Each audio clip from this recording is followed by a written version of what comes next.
جمعية الدعوة والإرشاد وتوعية الجاليات بمحافظة بدر.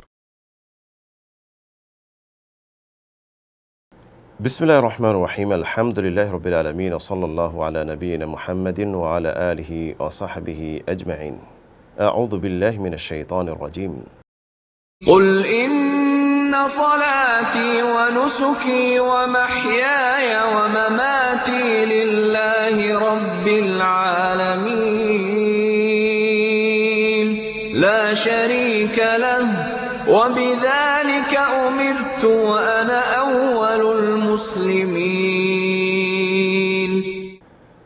সুপ্রিয় দর্শক ও শ্রোতা বন্ধুগণ, মহান রব্বুল আলামিন কোরআনে কারীম অবতীর্ণ করেছেন কোরআনে কারীম গভীরভাবে চিন্তা গবেষণা করার জন্য এবং এর উপর আমল করার জন্য।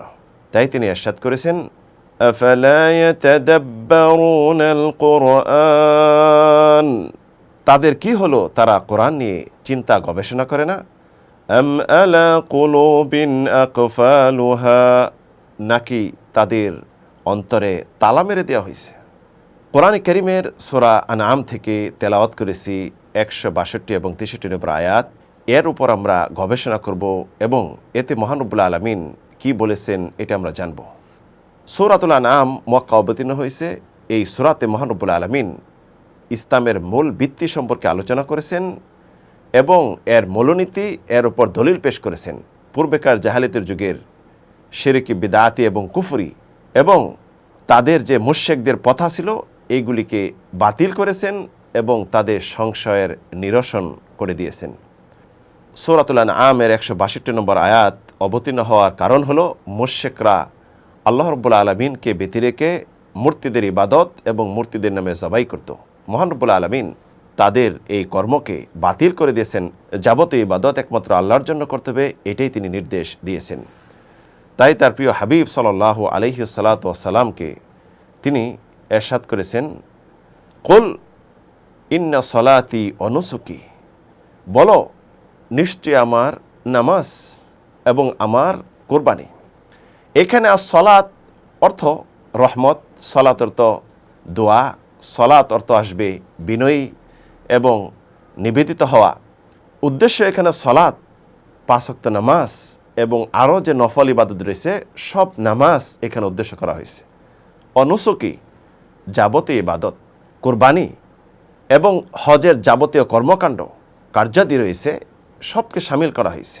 এখানে মহান রব্বুল আলামিন নামাজ এবং কুরবানি একত্রে কেন নিয়ে আসতেন?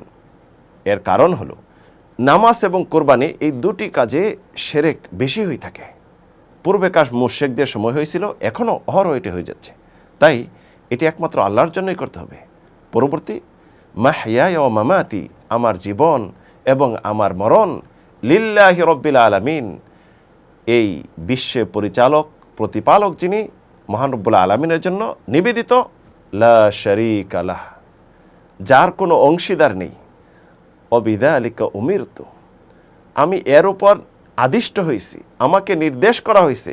ওয়া আনা আউয়ালুল মুসলিমিন, এবং আমি সর্বপ্রথম আত্মসমর্পণকারী।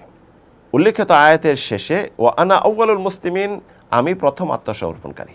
কেউ যদি মনে করে আমি একজন মুসলিম, তাহলে সর্বপ্রকার ইবাদত, যাবতীয় ইবাদত একমাত্র আল্লাহর জন্যই করতে হবে, তাহলে সে মুসলিম থাকবে, আর অন্যথায় সে মুসলিম নয়, মুশরিকদের দলে অন্তর্ভুক্ত হয়ে যাবে। উল্লেখিত আয়াত দ্বারা আমরা বুঝতে পারলাম নামাজ এবং নামাজে যে ধরনগুলি রয়েছে, দাঁড়ানো, রুকু, সিজদা, সর্বত্র আল্লাহর জন্য, অন্য কার জন্য করা শিরক। এমন এভাবে কোরবানি, জবাই যত রকম রয়েছে একমাত্র আল্লাহর জন্য, অন্য কার জন্য পৃথিবীতে এটা করা হবে শিরক। যদি কেউ মুসলিম হতে চায়, অবশ্যই নামাজ, রোজা এবং যাবতীয় কোরবানি একমাত্র আল্লাহর জন্যই করতে হবে, তাহলে সে মুসলিমদের অন্তর্ভুক্ত হবে, অন্যথায় সে মুশরিকদের অন্তর্ভুক্ত, যাকে মহান রব্বুল আলামিন কখনো ক্ষমা করবেন না। আসুন আমরা দুটি আয়াত দিয়ে যা শিক্ষা অর্জন করলাম এটি বাস্তবায়ন করি এবং বন্ধুদেরকে শেয়ার করি। আল্লাহ রাব্বুল আলামিন তৌফিক দিন। আমিন, আল্লাহুম্মা আমিন।